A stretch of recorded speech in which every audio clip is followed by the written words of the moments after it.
মা লাকুম লা তারজুনা লিল্লাহি ওয়াকারা। বান্দা তোমাদের কোন রোগে পাইল? আল্লাহ তাআলার আজমত ওয়াকার কেন বয়ান করো না? ওয়াকাদ খালাকাকুম আতওয়ারা, অথচ আল্লাহ তাআলা তোমাদেরকে পর্যায়ক্রমে বানাইছে। আলাম তারা কাইফা খালাকা, বান্দা তোমরা কি নিজের চোখে দেখো না আমার আল্লাহ তাআলা কিভাবে বানাইলেন? সাবা সামাওয়াতিন তিবাকা, একে একে 7টা আসমান। ওয়াজালাল কামারা ফীহিন্না নূরা, আকাশের মধ্যে মিটমিট আলো দেয় চন্দ্র। ওয়াজালাশ শামসা সিরাজা, বেশি আলো দেয় সূর্য। এইগুলা দেখেও কি আল্লাহর বরত্ব বুঝো না? এমন কি জিনিস যেটা আমার আল্লাহর কাছে পাওয়া যায় না? মর্দে হাকানি কে পেশানি কা নূর, কব ছুপা রহতা है पैसी जीशोर, नूर हक ज़ाहिर बुअद अंदर वली, नेक भी बाशी अगर आहले वली। আমার মুখের কথা না বাবা, ইত্তাকু আন ফিরাসাতিল মুমিন, মুমিনদেরকে ধোঁকা দেওয়ার চেষ্টা করো না, আল্লাহওয়ালাদেরকে বোকা মনে করো না। উজানির আল্লাহর ওলিরা বাবা, এই মাটি বড় পবিত্র মাটি। এই উজানি এলাকায় এখনো যদি আমার কদমটা পড়ে আমার একটা ভয় ভয় ভাব লেগে যায়। উজানির মানুষের সাথে কথা বলতে আমার ভয় ভয় লাগে, কারণ এই জমিন তো ওই জমিন যেই জমিনের মধ্যে জমিরউদ্দিন রহমতুল্লাহ আলাইহি কদমটা রাখে বলছিলেন, বাবারা এই জমিনে আমি ঘোরায় সাওয়ার হওয়ার সাহস পাই না, কারণ আমি যেই দিকে নজরটা ঘুরাই প্রত্যেকটা গাছপালার থেকে শুধু জিকিরের আওয়াজ পাই। জোরে বলেন সুবহানাল্লাহ। ওই ঐতিহ্যরে বাবা হাতছাড়া করেন না, ওই কোরআনকে হাতছাড়া করেন না। উজানের সিটা ফোটা যেখানে থাকবে তাদেরকে কলমের মধ্যে বসাইয়া দেখেন বাবা, আগের মানুষ ঠকে নাই, আপনারাও ঠকবেন না। রহমতুল্লাহ আলাইহি পছন্দিদা ওয়াকিয়াতের মধ্যে লেখছেন, একজন বুজুর্গ লোক ওনার খাদেম নিয়ে সফরে বাহির হয়েছেন। পথের মধ্যে বাজার, খাদেমকে বাজারে পাঠাইছেন। খাদেম বাজার ঘুরা গাইরা বাজারের পরিবেশ দেখা খুব মুগ্ধ। বললেন, হুজুর দেশটা খুব ভালো, বাজার ভালো, দোকানদাররা ভালো, আইন কানুন খুব ভালো। হুজুর কেমন ভালো? সব কিছুর মূল্য সমান, চিকন চাল মোটা চাল সমান দাম, রুই মাছ পুঁটি মাছ সমান দাম, সোয়াবিন তেল ঘি সমান দাম। হুজুর কয়, তুমি নিজে নিজে ভালো বললে তো হবে না, সব কিছুর মূল্য সমান হওয়া এটা একটা গজবের লক্ষণ। কথা জোরে বলেন, ঠিক কিনা? নারীর দাম পুরুষের দাম সমান, বন্ড ফকির হক্কানি ফির সমান, যার কাছে দিন আছে যার কাছে দিন নাই সব সমান। আমাদের দেশেও কিছু লোক আছে, হুজুর ধর্মটা লইয়া বাড়াবাড়ি করেন না, তো যে কোনো একটা ধর্ম হইলেই চলে, যে কোনো একটা পীর হইলেই চলে, যে কোনো একটা জিনিস হইলেই চলে। এটা কি একটা মগের মূল্য নাকি? যার যেমন খুশি তেমন ভাবে চলবে। ভালো মন্দর একটা প্রভেদ, তারতম্য, বিচার আচার জোরে বলেন আসে না নাই? এই করোনা ভাইরাস লইয়া কত দুফাদুফি ফাড়াফাড়ি। চায়নাতে যখন করোনা শুরু হইল, তারা মাথা খাড়াইয়া গবেষণা করছে করোনা আইসে কোথেকে। করোনা বাদুরের শরীর থেকে আইছে, বান্দরের শরীরের থেকে আইছে, ইন্দুরের শরীরের থেকে আইছে, কারো শরীরের থেকে আইয়ে না। করোনা আইছে ওদার নাফরমানের শরীরের থেকে। জোরে বলে, তুমি মন মতো একটা ফিকির করলে হবে। এই বর্তমান সারা বিশ্ব অস্থির। জিনা বেবিচার কিভাবে বন্ধ করা যায়, ইফটিজিং কিভাবে বন্ধ করা যায়, বন্ধ করার জন্য মাথা খাড়াইতে খাড়াইতে খাড়াইতে খাড়াইতে এখন এই পর্যায়ে গিয়া ফুটছে। আমরা বাংলাদেশে আইন, কোনো পুরুষ যুবক যদি নারীদেরকে উত্ত্যক্ত করে, বিরক্ত করে, ইফটিজিং করে, তাহলে 6 মাসের জেল। আর যদি দর্শন করে ধরা পড়ে 14 বছরের জেল। ও মা, এত পোষায় না। আবার সংসদে নতুন করে আইন হয়েছে, দর্শনকারীদের ধরতে পারলে যাবজ্জীবন জেল। আপনার কাছে জানতে চাই, এই যে কঠিন কঠিন আইন হইতেছে, এতে জিনা দর্শন বন্ধ হয়েছে না কমছে? তাইলে একটু মাথাটা খাড়াইয়া একটু আল্লাহর হস্তে চিন্তা করে দেখি, আমরা যে আইন করতেছি, জান প্রাণ শেষ করতেছি, জিনা দর্শন বন্ধ হয় না, কারণটা কি? কারণ হলো আল্লাহর নীতি অনুযায়ী আইন না করলে এই আইনের কোনো ফলাফলের আশা করা যায় না। যেমন সরকারি নিয়ম হইল বেফরদায় চলে, এই ব্যাপারে কোনো আইন নাই। প্রেমিক প্রেমিকা হুন্ডার মধ্যে বৈশা জিন্সের ফ্যান ধইরা একজন আরেকজনের জড়াইয়া ধইরা মাইলকে মাইল চলেন, এই ব্যাপারে সরকারি কোনো নিষেধাজ্ঞা নাই। এরকম ভাবে আপনি পার্কের মধ্যে বৈশা একজন আরেকজনের গলার ধরে ধইরা বাদাম খান, কোনো সমস্যা নাই। এরকম বেপরদার যত সিস্টেম আছে সব সিস্টেম চালু করে দিয়া আপনি যদি জিনা ব্যভিচার বন্ধ করতে চান, জীবনও বন্ধ করা সম্ভব। দরমিয়ানে কার দরিয়া তখ্তা বন্দাম কর দাই, बाज में गोई के दामन তর্মকন হুঁশিয়ার বাস। একটা লোকের কাঠের উপরে বাসাইয়া সাগরে ভাসিয়ে দিলেন পানিতে, আর উপরে থাইকা থেকে নসিহত করেন, পানিতে ভাসাইলে ভাসাইছি বাঘিনা খুব সাবধান, শরীরে যেন এক ফোঁটা পানির ফোঁটাও যেন না লাগে। সাগরের মধ্যে ভাসাইয়া দিয়া পানি না লাগার জন্য নসিহত করলে এই নসিহত কোনোদিন কাজে লাগে। তাহলে আল্লাহ তাআলার বিধান, নবীর বিধান, চোখেরও জিনা আছে, পায়েরও জিনা আছে, হাতেরও জিনা আছে, মনেরও জিনা আছে। কথা জোরে বলেন ঠিক কিনা? জিনা ব্যভিচার যদি বন্ধ করতে চাও তাহলে শরীয়তের বিধি বিধান মাইনা ফরদা যে ফরজ, এই বিধানকে রাষ্ট্রীয়ভাবে প্রতিষ্ঠা করো, সামাজিকভাবে প্রতিষ্ঠা করো, পারিবারিকভাবে প্রতিষ্ঠা করো, অটোমেটিক জিনা বন্ধ হয়ে যাবে। কথা জোরে বলেন ঠিক কিনা? চট্টগ্রামের থেকে শুটকি মাছ আনছে, আইনা 900 টাকা কেজি। বাড়িতে আইনা বিড়াল্লারে ডাক দিছে, এই বিড়াল্লা এদিকে আয়, এই যে দেখ দামি শুটকি, এটা হইলো উপরের ফিট, এটা হইলো ভিতরের ফিট, এটা হইলো লম্বা, মায়ের বাড়ি অমুক জায়গায়, লেহাপড়া অমুক জায়গায়, শরীরের গঠন হলো এই সিস্টেমের। ঘুরাইয়া গাড়াইয়া শুটকিটা বিড়ালের পুরা দেখাইছে, দেখাইয়া পরে আইন করছে, এই বিড়াল্লা মনোযোগ দিয়া শোন, এই শুটকি যদি তুই খাস তোর 14 বছরের জেল। আইনটা শোনাইয়া মোটামুটি বেড়ায় বেড়ার জায়গায়, শুটকির জায়গায়, বিড়ালের জায়গায়। সকালবেলা উঠা দেখে বিড়ালও নাই, লগে দিয়া শুটকিটাও নাই।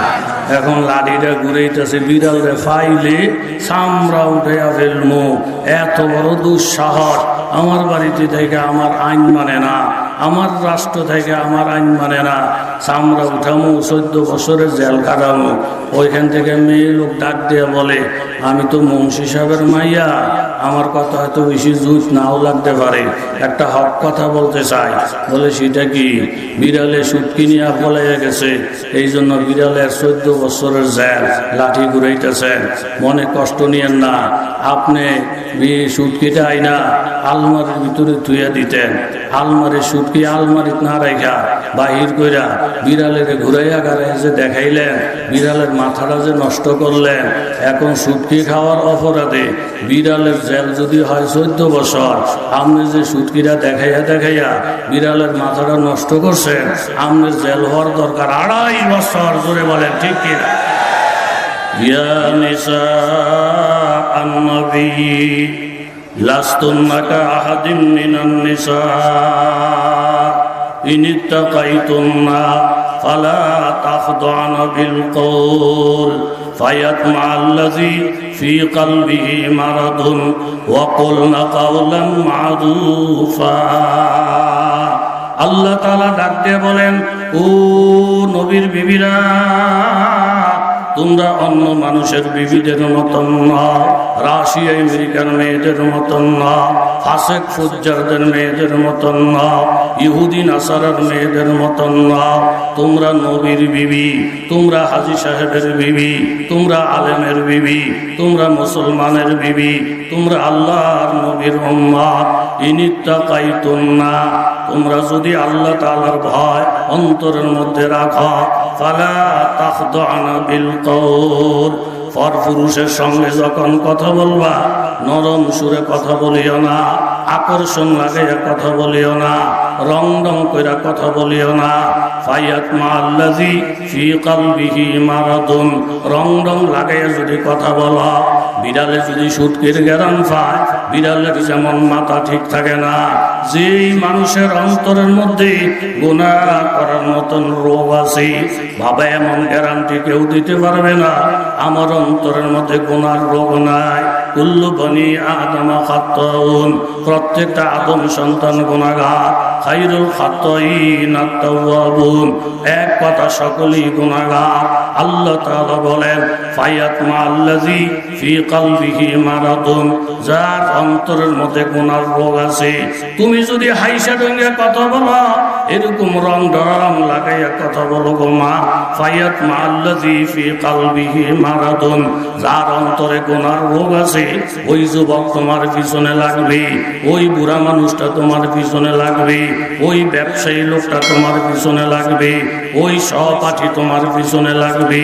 ওয়াকুলনা কাওলাম মারুফা, পরপুরুষের সঙ্গে যখন কথা বলবা গো মা, তখন তুমি সংযত হয়ে কথাবার্তা বলবা, প্রয়োজনের অতিরিক্ত কথা বলবা না। হযরত ওমর ইবনুল খাত্তাব রাদিয়াল্লাহু তাআলা আনহু আল্লাহ নবীকে বললেন, ইয়া রাসূলুল্লাহ, আজওয়াজে মুতাহহারাত আমাদের মা, যেই কোন সাহাবীরা আয়েশা নবীর বিবিদের সঙ্গে কথাবার্তা বলে, এটা আমার কাছে বড় খারাপ লাগে। আমার মন চায় বিবিরা পর্দার ভিতরে থাকবে, উম্মত পর্দা রক্ষা করে কথা বলবে। হযরত ওমরের খেয়াল আল্লাহর দরবারে পছন্দ হয়ে যায়। সাথে সাথে কোরআনের আয়াত, কোরআনের আয়াত, ওয়াইযা সালতুমুহুন্না মাতাআন ফাসআলুহুন্না মিন ওয়ারাই হিজাব। উম্মতেরা মনোযোগ দিয়ে শোনো, নবীর বিবিদের সঙ্গে যখন কথা বলতে মন চায়, ফাসআলুহুন্না মিন ওয়ারাই হিজাব, তোমরা পর্দার আড়ালে থেকে কথা বলো, জরুরত অনুযায়ী কথা বলো। হযরত ওমর রাদিয়াল্লাহু তাআলা এর খেয়াল মোতাবেক বুখারী শরীফের riwayat 12টি জায়গার মধ্যে আমার আল্লাহ তাআলা কোরআনের আয়াত নাযিল করেছেন। তন্মধ্যে সূরাতুন নিসা 65 নম্বর আয়াত হযরত ওমর রাদিয়াল্লাহু আনহু শানে নাযিল হয়। ঘটনাটি ছিল এই, একজন ইহুদি একজন মুসলমান, দুইজনে একটা গাছ নিয়া অথবা জমিন নিয়া ঝগড়া, দুইজনে ঝগড়াঝাটি কইরা সিদ্ধান্ত করলেন, চলো আমরা নবী মুহাম্মদুর রাসূলুল্লাহ দরবারে যাই, আল্লাহর নবী যেই ফয়সালা দিবে এটাই হবে চূড়ান্ত ফয়সালা। ইহুদিও মানলেন, মুসলমানও মানলেন, নবীজির ফয়সালার উপরে দুনিয়াতে আর ফয়সালা হইতে পারে না। যদি বলেন ঠিক কিনা? মুসলমানও খুশি, ইহুদিও খুশি। আসল জায়গার মালিককে নবী দলিল প্রমাণ দেখা যারে ফয়সালা দিবেন সেই মালিক। মুসলমান ইহুদি দুইজন আল্লাহর নবীর দরবারে গেলেন, নবীজি দুইজনের কথাবার্তা শুনলেন, সাক্ষী প্রমাণ দেখলেন, সাক্ষী প্রমাণ লইয়া আল্লাহর নবী ফয়সালা দিলেন, এই গাছের মালিক মুসলমান না, গাছের মালিক ইহুদি। জোরে বলেন সুবহানাল্লাহ। নবীর মধ্যে দলীয়করণ নাই, নবীর মধ্যে আত্মীয়করণ নাই। হযরত আলী রাদিয়াল্লাহু তাআলা রানিং খলিফাতুল মুসলিমিন কাজীর দরবারে গিয়ে বিচার দিয়েছেন, কাজী সাহেব অমুক ইহুদি আমার তলোয়ারটা জোর করে নিয়ে গেছে, আপনি দয়া করে বিচারটা করেন। আলী রাদিয়াল্লাহু তাআলা খলিফাতুল মুসলিমিন কাজী সাহেব ইহুদির ডাকলেন, আসামি হিসেবে ডাকলেন। ডাইকা হযরত আলী রাদিয়াল্লাহু আনহুকে বললেন, হুজুর এই তলোয়ারটা যে আপনার কি সাক্ষী আছে? আলী রাদিয়াল্লাহু আনহু বললেন, আছে। কেডা? 1 নম্বর সাক্ষী হযরত হাসান রাদিয়াল্লাহু তাআলা আনহু, 2 নম্বর সাক্ষী হযরত হুসাইন রাদিয়াল্লাহু তাআলা আনহু, আর বাদী হযরত আলী রাদিয়াল্লাহু আনহু।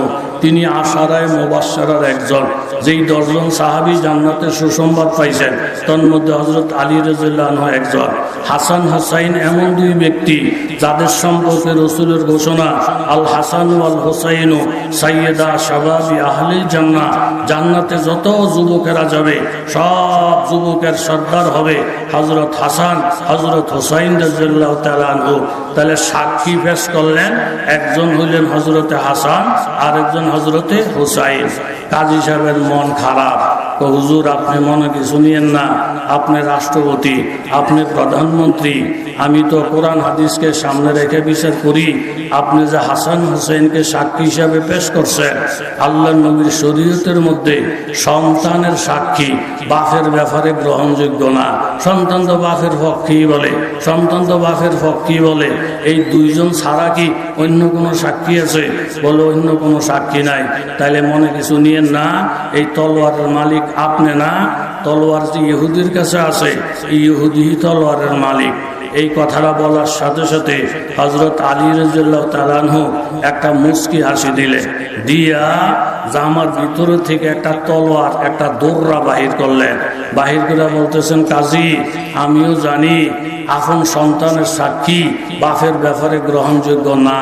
আমি খলিফাতুল মুসলিমিন হিসাবে, প্রধানমন্ত্রী হিসাবে আমার মুখের দিকে তাকাইয়া তুমি যদি শরীয়তের এরকম বহির্ভূত মুখের দিকে তাকাইয়া বিচারটা আমার পক্ষে করে দিতা, হুজুর আমনে আইছে যেখানে হাসান হোসেন আছে আর কোনো কথা নাই, আমাদের মতন লোক যেখানে আসছে আর কোনো কথা নাই, তলোয়ার আমনে সাক্ষীটা কি কিচ্ছু লাগতো না, শরীয়ত বাদ দিয়ে যদি আমারে খুশি করার জন্য বিচার করে তলোয়ারটা আমারে দিতা, এই যে দৌড়াটা লগে করে নিয়ে আসছিলাম ফিটাইয়া তোমার চামড়া উঠে দিতাম। জোরে বলে সুবহানাল্লাহ। কাজী সাথে সাথে বললেন, খলিফাতুল মুসলিমিন আমি আল্লাহ তাআলার শুকর আদায় করে বলছি, এমন একজন প্রধানমন্ত্রীর অধীনে আমি কাজী, এমন একজন রাষ্ট্রপতির অধীনে আমি কাজী, শরীয়ত মতো বিচারটা না করলে পিঠের চামড়া উঠে ফেলতে। হুজুর এটা তো আপনার ফয়সালা, আমিও আমার টেবিলের সামনে দৌড়া রেডি করে রাখছি, আপনি যদি শরীয়তের বিচার অমান্য কইরা শরীয়তের বাহিরে আমাকে বাধ্য করতে, আমিও দৌড়া দিয়া আপনার চামড়াটাও রাখতাম না। জোরে কোন সুবহানাল্লাহ। এখন আফসুস করা ছাড়া কিচ্ছু নাই। বাড়ির পাশে জঙ্গল, শিয়ালে গুদগুদ গুদগুদ করে এই ডাহে বেটার অপছন্দ, আজানের আওয়াজ কিছু মানুষের অপছন্দ, মাহফিলের আওয়াজ কিছু মানুষের অপছন্দ। কথা জোরে বলেন ঠিক নেই? এখন এই বেটা কয় শিয়াল রাখতাম না, সব মাইরালাম। উজিরে ক বাদশাহ এটি করেন না, মাইরালে সে খারাপ কইব মারমু, যে কায়দা মতো মারমু, আইনের মাধ্যমে, হাইকোর্টের মাধ্যমে, জজ কোর্টের মাধ্যমে, উকিলগো মাধ্যমে আমি দরাসর বাইরে থাকবো। কয় কেমনে? আমি একটা আইন করে দেবো, যেই শিয়ালের কান 5 আঙ্গুলের বড়, সরকারি আইন, ওই শিয়ালের কান কাটতে দেওয়া হবে। যদি কাটা যায় কেউ আফসোস করলে আমি গমো, আমি কি জানি ওই জসকোটার রায় 5 আঙ্গুলের থেকে কান বাড়ছে কা দোস্ত আমনের, আমি দরাসর বাইরে। ফৌজির ঠিক আছে, বুদ্ধিটা বড় সুন্দর। আইন হয়েছে যে শিয়ালের কান 5 আঙ্গুলের বড়, সরকারি আইন কাটতে দিব। এখন আমলারা বস্তা টস্তা লইয়া, ছুরি টুরি লইয়া জঙ্গল বের দিছে, ছোট্ট একটা শিয়াল ফলাইয়া যায়, 2 আঙ্গুল হয় নাই কান। একজনের জিজ্ঞাসা, কিরে বাগিনা ফলাস কান? আঙ্গুর না ধরে, তোরে ধরবো নাকি? 5 আঙ্গুলের বড় যার কান হেরে না ধরবো। আইনের জায়গা আইন করে রয়েছে, হেরা আগে কাটে পরে মাফে, যার হেনা তারা চালায়। হুজুর দেখলে জঙ্গি কয়, হুজুর দেখলে জঙ্গি কয়, হুজুর দেখলে আল কায়দা কয়। এই খাইচ্ছদের কিছু লোক আছে না নাই? খবরদার, আল্লাহ তাআলা হেফাজত করুক। নবীজি বিচার করছেন রায় ইহুদির পক্ষে, ইহুদি গাছের মালিক, মুসলমানের মন খারাপ, আমি মুসলমান হেতু ইহুদি, আর নবী যেমনিও ঠেল্লা ঠুল্লা আমার পক্ষে রাডা দিত, ইহুদির কয়ে ইহুদি আমি বিচার মানি না। আরে কি কোন নবীর বিচার মানেন না? তো তো কার বিচার মানেন? আমি ওমর ইবনুল খাত্তাবের বিচার মানি। এই বেড়ার একটা খেয়াল, ওমর তো খুব রাগী মানুষ। ওমর যখন শুনবো আমার বিপক্ষে ইহুদি, ফট কইরা জমিনটা আমার নামে ঘোষণা দিয়ে দিব, এরকম একটা খেয়াল কইরা গেছে ওমর রাদিয়াল্লাহু আনহুর কাছে। দিয়া কয়, ও ওমর ইবনুল খাত্তাব, এতে আস্থাটা হয় নবীর দুশ্মন, আল্লাহর দুশ্মন ইহুদি, তার লগে আমার ঝগড়া। নবীর কাছে গেছিলাম, নবী সাক্ষীতে কি লইয়া গাছের মালিক বানাই দিয়েছে। হ্যাঁ, বিচার আমার মন মতো হয় নাই, তো আপনি একটু দয়া করে বিচারটা করেন। হযরত ওমর রাদিয়াল্লাহু আনহু, মাশাআল্লাহ, নবীর বিচার জুত লাগে নাই, উমরের কাছে বিচারের লিখে আইসে। ঘরের থেকে বারান্দা বড়, তাইলে একটু শক্ত হইয়া, কারণ আমি বিচারের কাজ কারবার রেডি করতে আসি। হযরত ওমর রাদিয়াল্লাহু আনহু ঘরে গেলেন, ঘরে গিয়ে তলোয়ারটা ঠিকঠাক মতন দাঁড়াইলেন। আইনে কইলেন, দোস্ত আগের কথাটা কও। নবীর বিচার মানি না, ওমরের বিচার মানি। এই কথাটা কইতে দেরি, একটা কোপ দিয়া কল্লাটা ফালাইয়া হযরত ওমর রাদিয়াল্লাহু আনহু ঘোষণা করলেন, নবীর বিচারক মানবে না যারা, নবীর নবী মানবে না যারা, এরকম রাষ্ট্রধর্ম ইসলাম মানব না যারা, কোরআনের কথা শুনলে চুলকানি হবে যারা, নবীর বিচারক মানবে না যারা, ওমরের ফয়সালা হইল তার কল্লা ফালাইয়া দেওয়া। আল্লাহ যা করে কখনো যা আছে কল্লাটা ফালাইয়া দিলেন। জোরে বলেন, কেডা? হযরত ওমর। পাবন্দিয়ে তকদীর হে পাবন্দিয়ে আকাম, पाबंदी तकदीर पाबंदी आकाम, ये मसला मुश्किल नहीं आए मर्द करद मार, एक आन में सो बार बदल जाती है तकदीर, है उसका मुकल्लद अभी ना खुश अभी कुरसान। চতুর্দিকে ঢঙ্কা পাইছে গেছে বাবা। হযরত ওমর একজন মুসলমানকে হত্যা করে ফেলছেন, শরীয়তের বিচার শুরু হয়ে গেলে এই হত্যার বিপরীত হযরত ওমরকে হত্যা করা হবে, কেসাত জারি করা হবে। ওমরের মতো একজন লোক যদি হারাইয়া ফেলি আমাদের বিশাল ক্ষতি হয়ে যাবে। চতুর্দিকে মুসলমানেরা পেরেশান হয়ে, কেউ রোজা মান্নত করবে, কেউ নফল ইবাদত বন্দেগী করতেছে। খবরটা আল্লাহর নবী পর্যন্ত চলে যায়। আল্লাহর নবী সবর করলেন, আল্লাহ তাআলার হুকুমের ইন্তজার করলেন। ওয়া মা ইয়ানতিকু আনিল হাওয়া ইন হুয়া ইল্লা ওয়াহয়ুন ইউহা। আমার নবী মন মতো ফয়সালা দেন নাই, ওহির বাহির নবীজি চলেন নাই।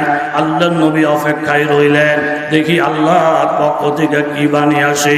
একটু পরে আল্লাহ তাআলা সূরাতুন নিসা ৬৫ নম্বর আয়াত নাযিল করলেন।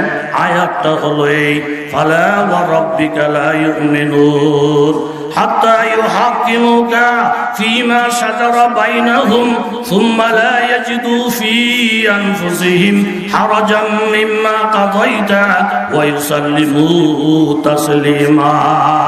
এ আমার হাবিব, আপনি ওমরকে হত্যা করতে যায়েন না, ওমরকে দোষী ঘোষণা দিতে যায়েন না। হযরত ওমর যেই কাজটা করছে এই কাজটা আমি আল্লাহর মন মতন হইছে।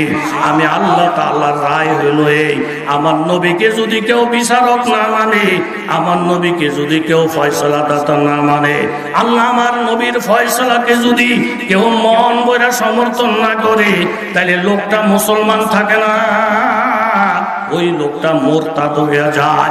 আর যেই লোকটা মুরতাদ হয়ে যায় আল্লাহর ফয়সালা হলো তার কল্লাটা আলাদা করে দেওয়া। এটাই হলো আল্লাহর বিচার, আল্লাহর আইন। জোরে বলেন ঠিক কিনা? আমাদের দেশ তো বাবা শরীয়তের আইন নাই, অতএব আইন কেউ হাতে তুলে নিতে পারবেন না। কোন মুরতাদকে হত্যা করার অধিকার আপনার নাই, এটা হবে রাষ্ট্রের অধিকার। রাষ্ট্র যখন ওইভাবে হবে তখন রাষ্ট্র ফয়সালা দিবে। আপনার মতো আমার মতো কোনো মুসল্লি, আপনার মতো আমার মতো কোনো আলাদা লোক মুরতাদের হত্যা করা, কল্লা ফালায় দেওয়ার বিধান নাই। এটা রাষ্ট্র যখন এইভাবে হবে, ওই পর্যায়ে যাবে, তখন হবে সেই বিধান। তবে আমাদের কাজ হলো এই, নবীর ফয়সালাকে যদি কেউ না মানে, কোরআনকে যদি কেউ না মানে, ইসলামকে যদি কেউ না মানে, ওই লোকটা যদি বিধর্মী হয় তাহলে আমাদের কোনো আফসোস নাই। বিধর্মীরা তো আমাদের বিরুদ্ধে কথা বলবে, কিন্তু লোকটা যদি মুসলমান হয় লোকটার মধ্যে যদি মুসলমানের নাম পাওয়া যায়, মুসলমানের সন্তান হইয়া যদি কোরআনের বিরুদ্ধে কথা বলে, নবীর বিরুদ্ধে কথা বলে, সাথে সাথে সেই লোকটা মুরতাদ হইয়া যায়। মুসলমান হইয়া ইসলামের বিরুদ্ধে কথা বললে আমাদের দাবি হইল তার ফিটের চামড়া যেন না থাকে। জোরে বলেন ঠিক কিনা? একজন হিন্দু যদি হিন্দু ধর্মের বিরুদ্ধে কথা বলে, হিন্দু লোকেরা তারে বাহির করে দেয়। একজন সরকারি দলের লোক হইয়া যদি সরকারের বিরুদ্ধে কথা বলে, সরকার যেমন তাকে কান্ডা ধইরা বাহির করে দেয়। মুসলমান শব্দ ব্যবহার কইরা ইসলামের বিরুদ্ধে যদি কোনো মুসলমানে কথা বলে, তারে কান ধইরা ইসলাম থেকে বাহির করে দেওয়া, পিঠের চামড়া উঠাইয়া দেওয়া, এটা মুসলমানের দায়িত্ব হয়ে যায়। জোরে বলেন ঠিক কিনা? আমার আল্লাহ তাআলা ডাক দিয়ে বলেন, এইরকম আল্লাহ তাআলা ডাক দিয়ে বলেন, ইনিত্তাকাইতুন্না ফালা তাখদানা বিল কাউল। তুমি যদি নারীদেরকে জিনা ব্যভিচারের থেকে বাঁচাইতে চাও, তাহলে তুমি পর্দাকে ফরজ করে দাও, চোখের জিনা বন্ধ করে দাও, হাতের জিনা বন্ধ করে দাও। নারীদেরকে বললেন তোমরা কোমল ভাষায় কথা বলো না, মজা লাগাইয়া কথা বলো না। ফায়াত মাআল্লাযী ফি কলবিহি মারাদুন ওয়া কুলনা কাওলাম মারুফা ওয়া করনা ফি বুয়ুতিকুন্না ওয়া লা তাবাররাজনা তাবাররুজাল জাহিলিয়াতিল উলা ওয়া আকিমনাস সালাহ ওয়া আতিনাজ যাকাত ওয়া আতিনাল্লাহা ওয়া রাসূলা ইন্নামা ইউরিদুল্লাহ লিইউযহিবা আনকুমুর রিজসা আহলাল বাইতি ওয়া ইউতাহিরাকুম তাতহীরা। নারীদের জন্য কেন 5টা কর্মসূচি, ওই দিকে আমি আর গেলাম না। তাহলে মূল কথা হইল বাবা, এই করোনা ভাইরাস ইন্দুরে বান্দরে আনে নাই। করোনা ভাইরাস আমাদের বদামলের কারণে আসে। জিনা ব্যভিচার দর্শন বন্ধ করা যাবে না যতক্ষণ পর্দারে ফরজ কইরা পর্দার আইন বাস্তবায়ন করা না যাবে, ততক্ষণ পর্যন্ত দেশে জিনা বন্ধ হবে না। জোরে বলেন ঠিক কিনা?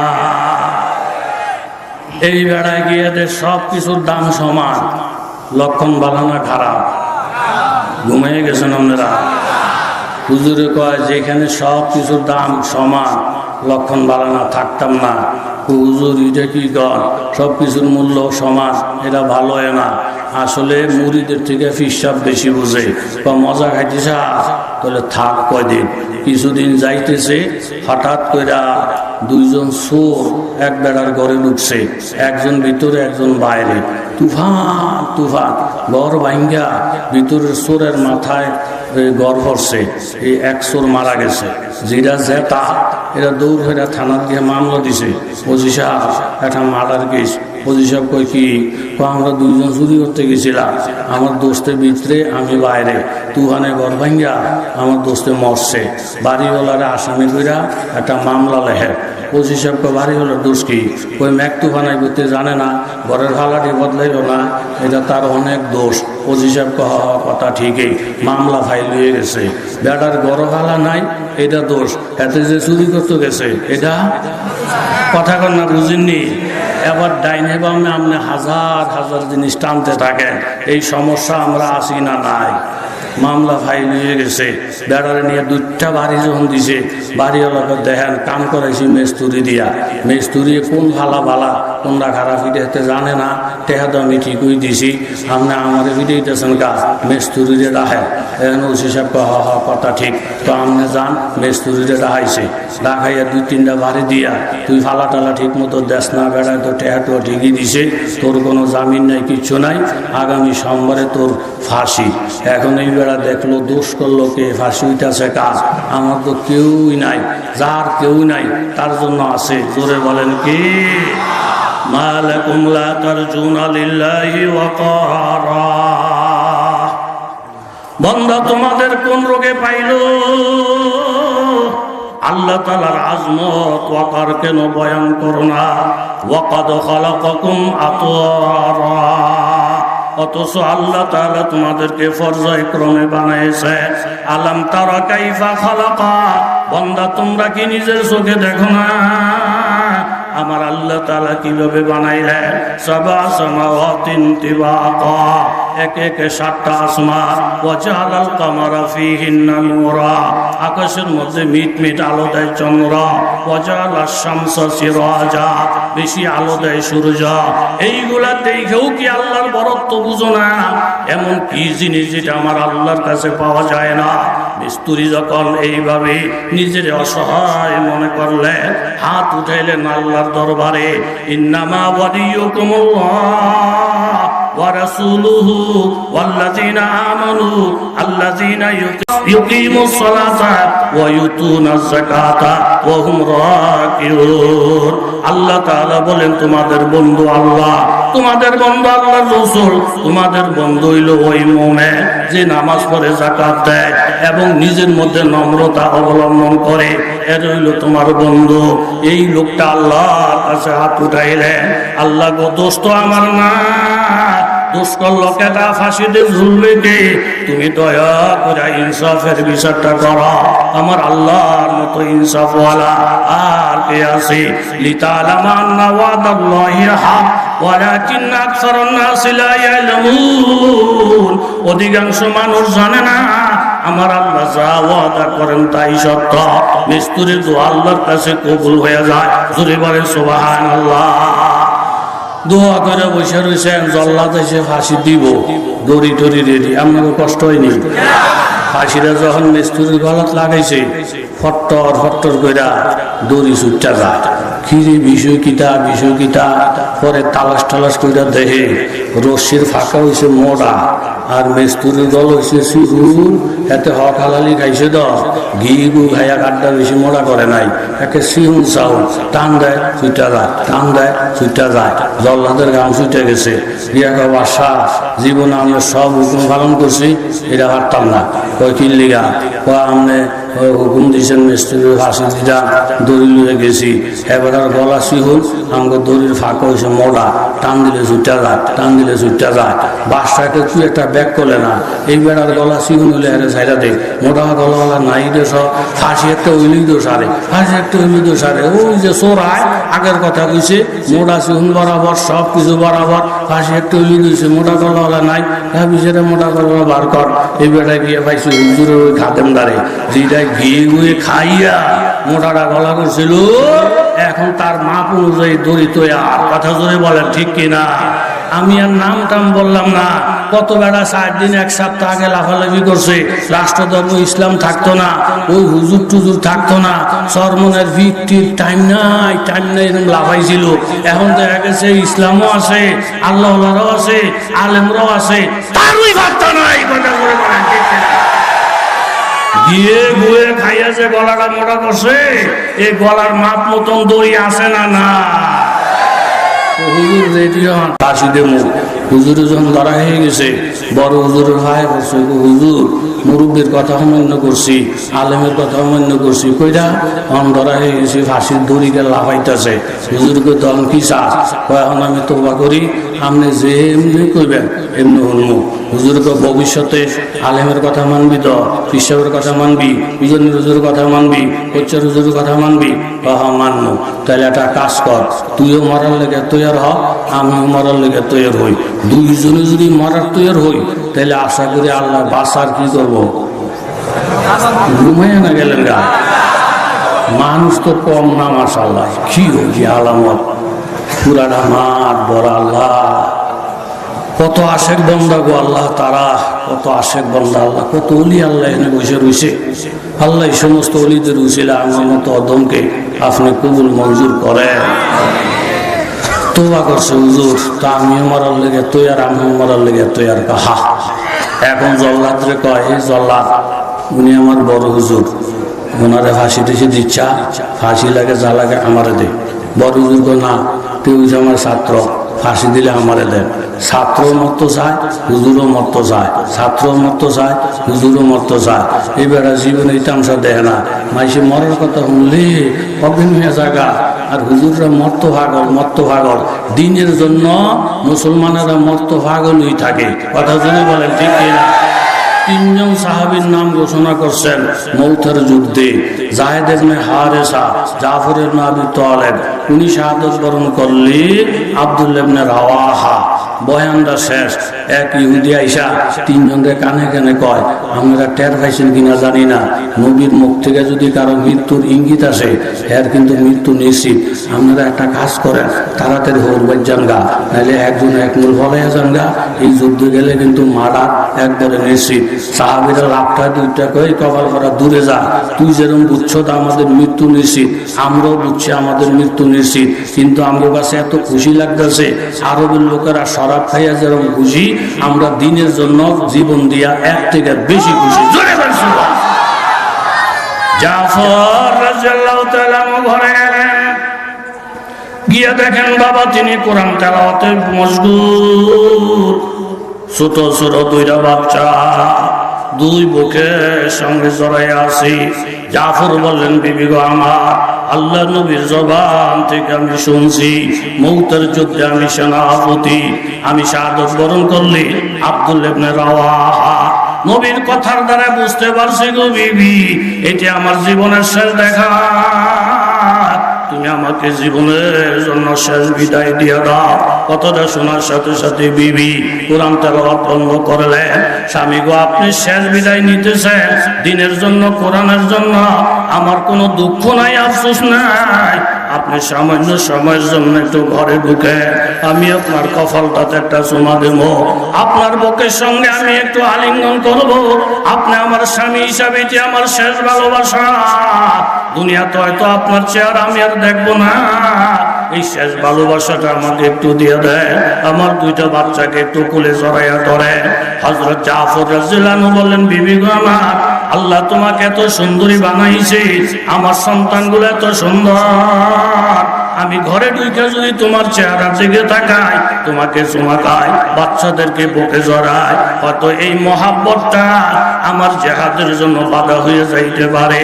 আমি ঘরেও ঢুকলাম না, বাচ্চাদেরকেও কোলে লইলাম না। বাচ্চারা যখন বড় হবে তাদেরকে সিরিয়ার পথে যখন পাঠাইবা, মৌত নামক এলাকায় গেলে আমার কবর খুঁজে পাবে, সেখানে যেন তারা জিয়ারত করে। এইভাবে একে একে তিনজন সাহাবী বিদায় নিয়ে জিহাদের ময়দানে রওনা দিলেন। ওইদিকে মৌতায় যুদ্ধ চলছে, এইদিকে আল্লাহর নবী মসজিদে নববীতে সাহাবায়ে কেরামদেরকে নিয়ে বসা। আল্লাহর নবী চোখের পানি ছেড়ে ছেড়ে বলতেছেন, ও মদিনার লোকেরা শোনো, এই যে জিহাদ শুরু হয়ে গেছে, পুরা জিহাদের সিনারিটা আল্লাহ আমার চোখের সামনে হাজির করে দিয়েছে। এই যে যায়েদ ইবনে হারেসা তলোয়ার নিয়ে সামনে বাড়ছে, কাফেরদের আঘাতে আক্রান্ত হইয়া হযরত যায়েদ শাহাদাত বরণ করলেন। এই মাত্র হযরত জাফর তলোয়ার পতাকা নিয়ে সামনে বাড়লেন। একজন কাফের জাফরের ডাইন হাতে তলোয়ার মারছে, ডাইন হাতটা কাইটা নিচে পড়ে যায়। তাড়াতাড়ি বাম হাত দিয়ে পতাকা জড়াইয়া আল্লাহর প্রেমিক জাফর সামনে বাড়লেন। আবার ডাইন হাতের মধ্যে বাম হাতে যখন আঘাত, বাম হাতটা যখন নিচে পড়ে যায়, পতাকাটা মাটিতে পড়তে দেয় না, মুখের মধ্যে কামড়াইয়া নবীর প্রেমী জাফর সামনে বাড়ছে। একটু পরে গর্দানের মধ্যে তলোয়ারটা মারার সাথে সাথে এই যে আমার জাফর শাহাদাত বরণ করলো। আল্লাহর নবী বলেন, সাহাবীরা শোনো, আল্লাহ তাআলা আমাকে নবুয়তের চোখ দিয়ে দেখাইতেছেন, জাফর শাহাদাত বরণ করার সাথে সাথে আল্লাহ তাআলা ওনাকে জান্নাতে নিয়ে গেছেন। দুইটা হাতের বিনিময়ে আল্লাহ তাআলা দুইটা পাখা আমার চাচাতো ভাইকে দান করছেন। জাফর এই দুইটা পাখা মাইরা মাইরা আল্লাহর জান্নাত ভ্রমণ করতে দেখা যায়। এইভাবে তিনজন সাহাবী শাহাদাত বরণ করার পরে খালেদ ইবনে ওলীদ রাদিয়াল্লাহু তাআলা আনহুকে সেনাপতি বানাইয়া কাফেলার সামনে চলছে। নবী বললেন, এখন যেই লোকটার হাতে তলোয়ার, সাইফুম মিন সুয়ুফিল্লাহ, উনি আল্লাহর তলোয়ার। যুদ্ধ চলছে তুমুল গতিতে, এক একজন কাফেরের পাল্লা ফালাইয়া ফালাইয়া খালেদ ইবনে ওলীদ সামনে বাড়তেছে। কাফেররা জাহান্নামে পৌঁছতেছে দলে দলে। এর মধ্যে তলোয়ার মারতে মারতে একটা তলোয়ার ভেঙে গেছে। চিৎকার মারলেন, তলোয়ার দাও। আরেকটা তলোয়ার খালেদের হাতে দিলেন। কাফের কোবাইতে কোবাইতে সেটাও ভাইয়া যায়, বলতেছেন আবার তলোয়ার দাও। এইভাবে একে একে 9টা তলোয়ার হযরত খালেদ ইবনে ওলীদের হাতে দেওয়া হয়। একটা একটা করে 9টা তলোয়ার ভেঙে যায়। এরপরও বলতেছেন তলোয়ার দাও। সাহাবীরা আর তলোয়ার খুঁজে পায় না। একটা খেজুরের ডালা ভেঙে দৌড় দিয়ে যখন খালেদের হাতে খেজুরের ডালাটা উঠাইয়া দেয়, আমার আল্লাহ তাআলা সাথে সাথে খেজুরের ডালাকে তলোয়ার বানাইয়া দেয়। এই কুদরতি তলোয়ারের আঘাত থেকে কেউ বাঁচতে পারে না। ও আমার যুবক তরুণ বাবারা, মুসলমান বাবারা, নবীর সৈনিকেরা, মুসলমানরা কলমাকে ওর অন্তরের মধ্যে রাইখা মরণকে ভয় পায় না। আল্লাহর ওলি বললেন আমাকে ফাঁসিতে দাও, খাদেম বলতেছে আমাকে ফাঁসিতে দাও। জল্লাদ কোনোদিন দেখে না মুসলমান যে মরার জন্য এমন পাগল, এটা তার জীবনের প্রথম ইতিহাস। জোরে বলেন ঠিক কিনা? কেউ পিছপা না, সবাই সামনে। জল্লাদ গিয়ে কয় আপনারা ঘুমাননি?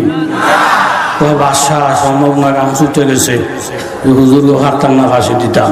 কিল্লিগা বড় হুজুরকে ওনারে দিতাম, ছোট হুজুরকে হেরে দিতাম। কারে তুই কারে দি, কারে তুই কারে দি। বাদশাহকে হুজুর এরকম ফাগল হয়েছে জিগা জিগেছে, হুজুর আপনারা মরতেন এরকম ফাগল, কারণটা কি? বলে দোষ নাই, অন্যায় নাই। এই টাইমে এই ফাঁসিতে জুল্লা মরলে এটা শহীদি মরা। আর দুনিয়াতে যত মরা আছে সব মরার রাজা হইল শহীদি মরা। এই জন্য আমি চাই দামি মরাটা মরতাম। আমার ছাত্ররা তেওলা হইতেছে, তেও চায় দামি মরা মরত। আয়াকে বাদশাহ এরা বলে বড় দামি মরা, অনেক দাম। এই জন্য বড় হুজুরও দামি মরা মরতে চায়, ছোট হুজুরও দামি মরা মরতে চায়। বাদশাহগুলির বাড়ি কই? একটার বাড়ি নোয়াখালী, একটার বাড়ি বরিশা। আরে বাপরে, নোয়াখালী বরিশাল্লা হুজুর টুজুর দামি মরা মরতে চায়। এই দেশের দামি হইলাম আমি, দামি খানা খাই আমি, দামি কাপড় পিন্দি আমি, দামি মরা মরলে আমি এনে মরমু। পীর মুন্সি মৌলবি দেড় হুজুর এসে দামি মরা মরত। এই হুজুরটির দৌড়া, ফাঁসিটা আমার গলার মধ্যে লাগা। যেই বেড়ায় ফাঁসি তৈরি করেছিল 14 ঘুষি মারার লিয়া, আল্লাহ তাআলা এই ফাঁসি তার গলায় লাগাইছে। জোরে বলেন ঠিক কিনা? জুনায়েদ বাগদাদী, একটু কষ্ট করে বলেন রহমতুল্লাহ। জুনায়েদ বাগদাদী, আপনারা কষ্ট করে বলেন। কি বলবেন বলেন, কি বলবেন? বুদ্ধি করে বলেন। কিরম জ্ঞান বুদ্ধি ওই দেশের মাইসের। আমি যদি জুনায়েদ বাগদাদী কইয়া এরপরে এক বুঝে হালাইতাম, কি করবেন কর? যে হুমায়ুন সুবহানাল্লাহ করা ধরতো। এই বুদ্ধি জ্ঞান কি সব মাইসের আসেনি? এই এলাকার মানুষের সব দুজনের আল্লাহর কুতুবের বরকত। কথা কোন ঠিক নেই? বাগদাদী রহমতুল্লাহ সফরে গেছে। সফরে গিয়ে নামাজের টাইম, নামাজ পড়বো। পরে খাদেম কয় আমরা তো 2 জন, আর একটা লোক হইলে 3 জন হয়, 3 জন একটা জমাত করবো। দেখতো আর একটা লোক পাওয়া যায়নি। খাদেম কই আমার বাড়ি নাই, ঘর নাই, পাহাড় পর্বত সব, একটু তালাশ কর। তালাশ টালাশ করে হুজুর একজন পাইছি পাহাড়ের উপরে, এবারায় লাঠি গোলায়। নামাজ পড়া না করে কেমনে জানি, যা দিয়ে সালাম দিলাম। দিয়ে কয় জুনায়েদ বাগদাদী হুজুর নিচে দাঁড়িয়ে রয়েছে, জমাতে নামাজ পড়বো, আমরা সালাম কইছে। কলব এমন তৈয়ার, এমন তৈয়ার, কথাটা বলতে দেরি। উড়াল্লা ফিসের দিকে ভালাইয়া গুটগুট গুটগুট করে নিচে আইসে। আয়াকে হুজুর আমরা গরিব বেঙ্গাল মানুষ দ, কাম করি ভাত খাই, জমাতে বলে নামাজ পড়বেন। কহা দেরি করে না, দাঁড়াইয়া যা। হুজুরের ফিসের দিকে চাইছে, সায়াকে একটা বড় দেনা ধরে আনছ, এটি দিয়ে আইয়াই নামাজও খারিয়া যায়। নামাজের আগে না উজু লাগে, আবার এস্তেঞ্জা মেসেঞ্জা লাগে। আইয়ে দিয়ে ঠুস করে নামাজে দাঁড়াই গেছে। হুজুরে রাগ করে কই মিয়া, নামাজ পড়া যেমন ফরজ, নামাজের আগে উজু করাও তো ফরজ।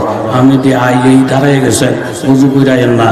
এবার হুজুর আমি কি কোন জানি না, মুসলমান আবার উজু ছাড়া থাকে কেমনে?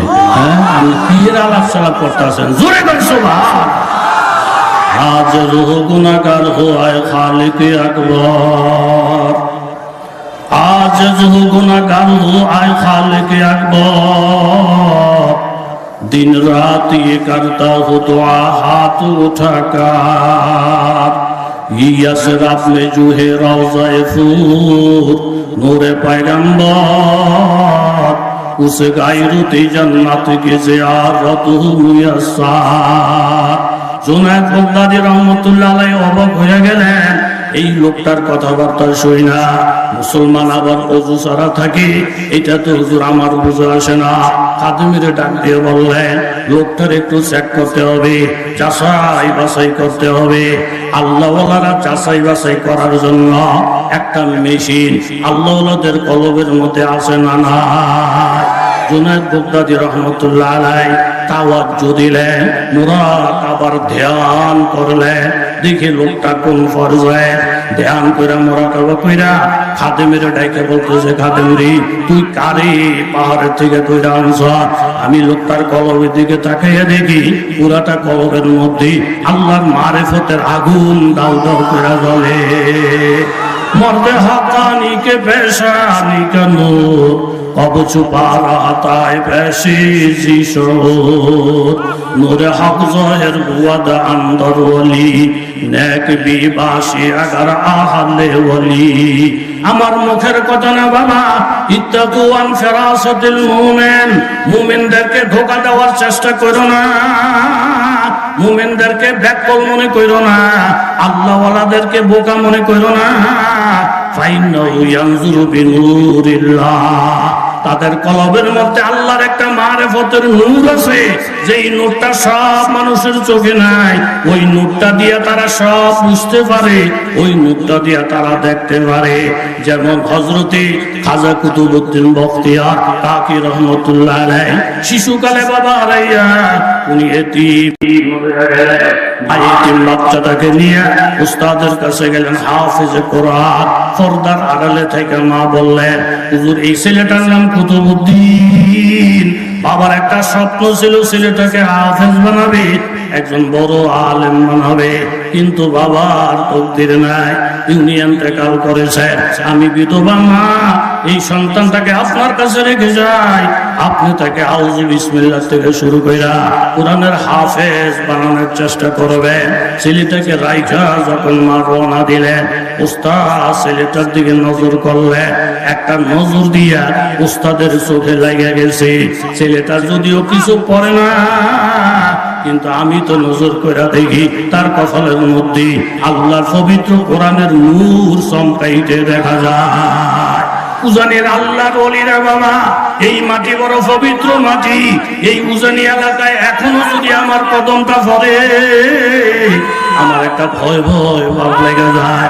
উজানির মানুষের সাথে কথা বলতে আমার ভয় ভয় লাগে, কারণ এই জমিন তো ওই জমিন, যেই জমিনের মধ্যে জমিরউদ্দিন রহমতুল্লাহ আলাইহি কদমটা রাখে বলছিলেন, বাবারা এই জমিনে আমি ঘোরায় সাওয়ার হওয়ার সাহস পাই না, কারণ আমি যেই দিকে নজরটা ঘোরাই প্রত্যেকটা গাছপালার থেকে শুধু জিকিরের আওয়াজ পাই। জোরে বলেন সুবহানাল্লাহ।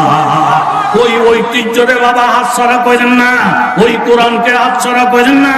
উজানের সিটা ফোটা যেখানে থাকবে তাদেরকে কলমের মধ্যে বসাইয়া দেখেন বাবা, আগের মানুষ ঠকে নাই, আপনারাও ঠকবেন না।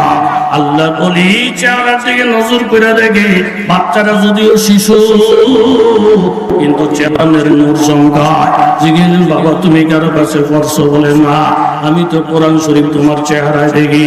তুমি কোনো দ্বিধা করো না, সন্দেহ করো না, যতটুকু তুমি জানো কতটুকু আমার সামনে তেলাওয়াত করো। শিশু বাচ্চা কুতুবউদ্দিন বখতিয়ার কাকি উস্তাদের সামনে বসলেন, আউযু বিসমিল্লাহ কইরা বিনা লোকমায় 15 পারা কোরআন মুখস্থ শোনাইয়া দেয়।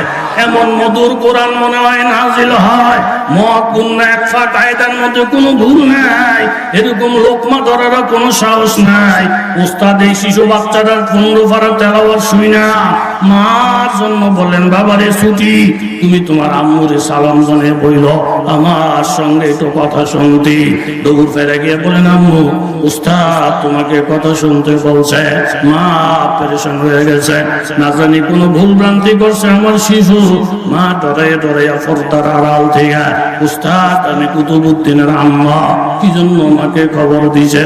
বলেন, মা আপনাকে খবর দিছে এই জন্য এমন একটা সন্তান আপনি পাঠাইছেন গো মা, আপনার ফেটটা জানি কত মোবারক, আপনার আমল জানি কত মোবারক। এই ছেলেটা আমার সামনে বৈশা বিনা লোকমায় 15 পারা কোরআন মুখস্থ শোনাইয়া দিছে। আমি আপনাকে স্মরণ করছি এই জন্য, আপনি এমন কি আমল করছেন গো মা, এমন কি নিয়ামত আপনি অর্জন করলেন যেই নিয়ামতের বহির প্রকাশ আল্লাহ তাআলা সন্তানদের মাধ্যমে জাহির করলেন? মা কাইন্দা দিলেন, হুজুর যখন থেকে আমি বুঝতে পারছি আমি মা হতে যাচ্ছি তখন থেকে তাহাজ্জুদ আমি বাদ দেই না, জিকির আজকার বাদ দেই না। আর সবচেয়ে বড় আমল যেটা ছিল আমার, আমি প্রতিদিন 15 পারা কোরআন তেলাওয়াত না কইরা বিছানার মধ্যে ঘুমাইতে যাই না।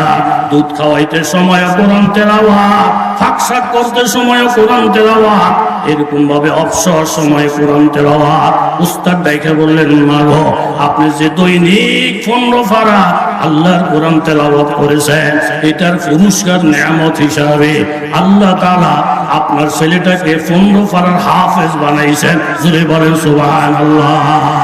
বাবা আল্লাহর ওলি জুনায়েদ বাগদাদী রাহমাতুল্লাহ আলাইহি নজর করে দেখলেন মারিফাতের নূর। খাদেমের ডেকে বলেন, বাবা কোন বুজুর্গ তুই ধইরা নিয়ে আইছ? ইমামতি করার সাহস আমার লাগে না। আমি মনে মনে ভাবছি এই কাঠুরিয়াকে দিয়ে আজকে ইমামতি করাবো। বাবা আল্লাহর ওলিদের জোতা সোজা করেন, ভ্যান গাড়ির ড্রাইভার হয়ে ওলি হইতে পারবেন, চেয়ারম্যান হয়ে ওলি হইতে পারবেন, এমপি হয়ে ওলি হইতে পারবেন। আল্লাহ ওয়ালাদের সাথে সম্পর্ক রাইগা এখন ইমাম হইলেন কাঠুরিয়া। নামাজটা যখন শেষ, জুনায়েদ বাগদাদী রাহমাতুল্লাহ আলাইহি ওই কাঠুরিয়া আল্লাহর ওলিকে বললেন, বাবা আজকে আপনার পিছনে নামাজ হইরা কলবটা বড় শান্তি হয়েছে, দিলের মধ্যে বড় ইতমিনান লাগছে, নামাজের মধ্যে মেরাজ নসিব হয়েছে। আমি একটা কথা আপনার কাছে জানতে চাই, রুকু সিজদা যে করছেন, কোন রুকু তাড়াতাড়ি, কোন রুকু লম্বা, কোন সিজদা তাড়াতাড়ি, কোন সিজদা লম্বা, এটার কোন রহস্য আছে কিনা? তখন তিনি বললেন, আফু মা আফাল্লাহ, আল্লাহ তাআলা যেই জিনিসকে গোপন রাখতে বলছেন ওইটাকে গোপন রাখা ভালো।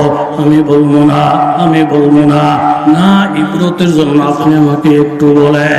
তখন কাঠুরিয়া বাবা বলতেছেন, হুজুর বেশ কিছুদিন যাবত আমার একটা আমল চলছে। আমি রুকু সিজদার মধ্যে যখন যাই আল্লাহর কুদরতি পায়ে পড়া ফেরা কান্দি, বিনে বিনে দোয়া করি, আল্লাহ আমি একজন অবহেলিত বান্দা, তোমার কুদরতি পায়ে পড়ছি, তুমি আমার সিজদাটা কবুল করে দাও। যতক্ষণ পর্যন্ত আসমান থেকে কবুল হওয়ার ইঙ্গিত না পাই ততক্ষণ পর্যন্ত আমি অধম রুকু সিজদা থেকে মাথা উঠাই না। पूछा मैं तेरे खाका बिस्तर है हमारा, ये फर्श तो मखमल से भी बढ़कर है हमारा। दीदारे खुदा जलवाए अहमद है नजर में, क्या ईद का दिन अरसाए माशर है हमारा। এই কথাটাই বাবা এই আয়াতের মাধ্যমে আমি বলতেছিলাম। জিজ্ঞাসা করলেন, বাবা তুমি এই বুজুর্গি কই থেকে অর্জন করলা? কাঠুরিয়া বলতেছেন, হুজুর আমার কোনো বাহাদুরি নাই, আমার এমন কোনো গুরুত্বপূর্ণ বিদ্যা নাই। আমি আল্লাহর ওলির কাছে মুরিদ হইয়া ওলির জুতা সোজা কইরা ওলির কথাবার্তা মাইনা চইলা চইলা আল্লাহ তাআলা আমাকে এই মাকাম দান। तेरी किस्मत जगाने को खुदा का नाम काफी है, हजारों गम मिटाने को खुदा का नाम काफी